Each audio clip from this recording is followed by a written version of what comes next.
What I really want us to learn from this small segment is how bullying causes stress and how stress impacts learning and how it affects the brain, really. You have kids in your classroom right now that sit there and worry about leaving the room. Or they may sit and worry about their cooperative groups, who they're in cooperative groups with. They may be worried that when they leave that room, they're going to go out into the hallway and somebody's going to confront them and they're going to have a problem. All of that creates stress in the mind of a kid. And if someone is under stress, and you know yourself, if you get placed under the gun, what happens? You really don't have your mind on what you're doing. And if something is troubling you, okay, you'll never be able to focus on what you need to focus on. And what we want to do is we want to understand how the brain operates and then take the necessary steps to build a positive relationship with a kid so that the stress, okay, does not get to him in the classroom. Our relationship with that kid will reduce stress. So I'm going to show you what I call my, and you have this in your manual, my crude depiction of the brain. Now, the brain, it has got 3 layers. It has the brain stem, and it's probably in the back, in the appendix. It has the brain stem. It has the limbic system, which is where the emotions are. Okay, and then you have the neocortex up top, which is where you do all your higher order thinking. This is where all of your learning takes place at the top. Okay, this is the cerebrum. This is the densest part of the brain. Okay, it's very thin, but it's very dense, and believe it or not, it takes up 90% of the brain's weight. So our goal is to get here, to make sure that what we teach can get to the neocortex. Used to have years ago in New Jersey a program that was called the HOTS program. I don't know if you guys ever used it at all. But basically what it was is higher order thinking skills. It was activities that brought kids to this level, made information that was presented, got presented in a way that it got to the neocortex. Here's the point that I want to make to you. All incoming information has to pass through the emotions before it can get processed. And if this brain here is under stress, what will happen is it will downshift and go into the stem. The stem is where the brain goes for survival. That's where you have the heart rate, the respiration, and the adrenaline flow. The primary responsibility of the brain is survival of its owner. So the brain is always going to figure out a way to survive. And there's only two ways that we handle stress. You either are in what's called the flight mode or you're in the fight mode. Now, what you probably have not learned is that when kids go into the fight mode, okay, one of the primary problems that they have is a conduct problem. Fight mode means you got a kid who's a conduct problem. That kid needs to develop respect. Flight mode means that a kid has a responsibility problem. This is the kid that you'll see sleeping at your desk all the time, sleeping at his desk all the time. Okay, he has some clinical issues and he has to develop greater responsibility. That's why I've often said kids who have clinical issues, who are irresponsible, maybe they suffer from a little depression, whatever the case may be, oftentimes what we do is we want to take responsibility away from them when really what we should be doing is feeding it to them just a little bit at a time. But nonetheless, okay, let's just say, okay, we have our brain. I'm the teacher. I'm the teacher. Teresa comes into my class late one day. She comes in late. Okay, and this is the third time she's been late this week, and I am sick of it. I am so tired of her being late. She comes in, and I look at her, and I say, you know, when are you going to get it right? Just sit down. I'm so tired of you being in here, you have no idea. You know, as a matter of fact, I'm going to guidance to have you removed. You're not on time, you're not doing any work, and I go on. Now, if Teresa is a fighter, she'll look at me and she'll say, you know what? I really don't care. Why don't you just shut up and teach your class?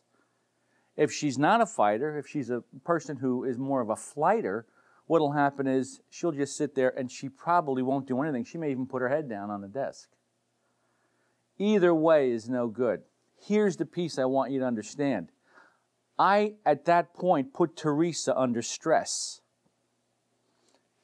You're not going to see it, but this is what I call, right here, my bricks in the wall. Burns now is on one of the bricks in Teresa's wall, right there, Burns, B-U-R-N-S. Anything that is this, and you know what? Kids who get bullied, they only have to hear the name of the bully to feel the stress. Teresa, I put her under stress. She may only have to hear my name from here on out to feel the stress. Tommy did it to me. Remember in our discussion yesterday? I only had to hear his name to feel the stress. Teresa's got to come back into my classroom though. She comes back into my classroom the next day, okay, prepared, ready to learn. Here's what happens.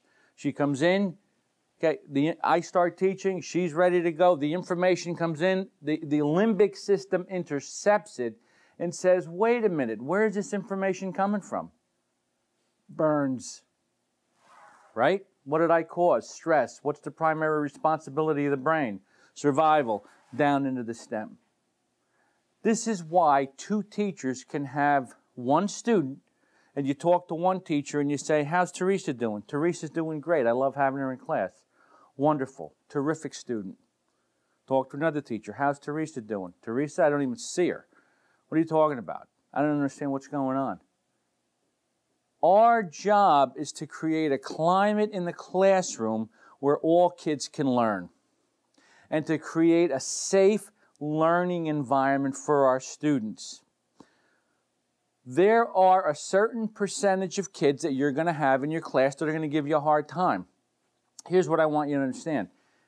Those kids that give you a hard time in your classroom are creating stress for the rest of the class.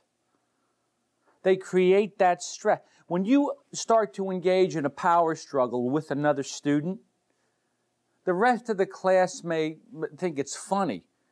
That's the outward reaction. The inward reaction is they feel stressed because they don't want you to lose the struggle.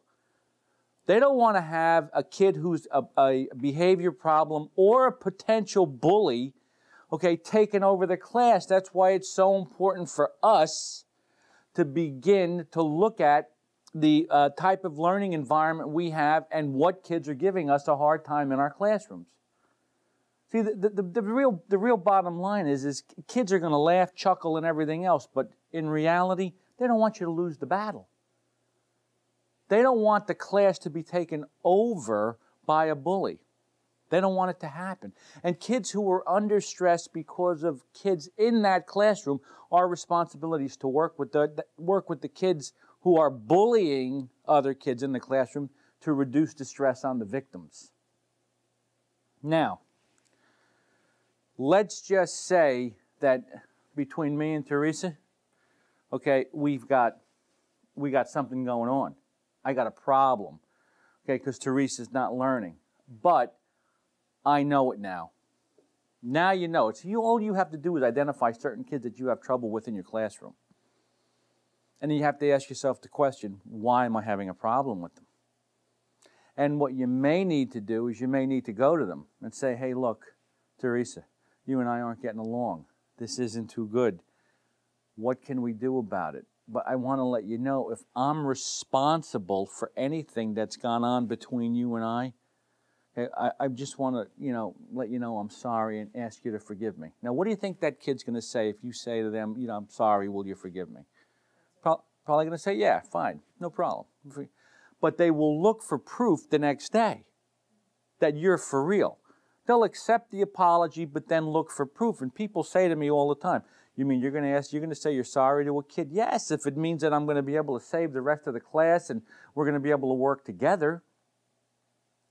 It is so important to make sure that you have that relationship with one of your students. But it's even more important to be sure that that relationship that gets created reduces the stress. You don't want the stress in your room. You don't want the stress. The stress is what's killing us. The stress is what's killing the kids. The climate of the classroom is what's important. And we have to build a relationship with every single kid that we have at different levels. Now, there's ways to do it.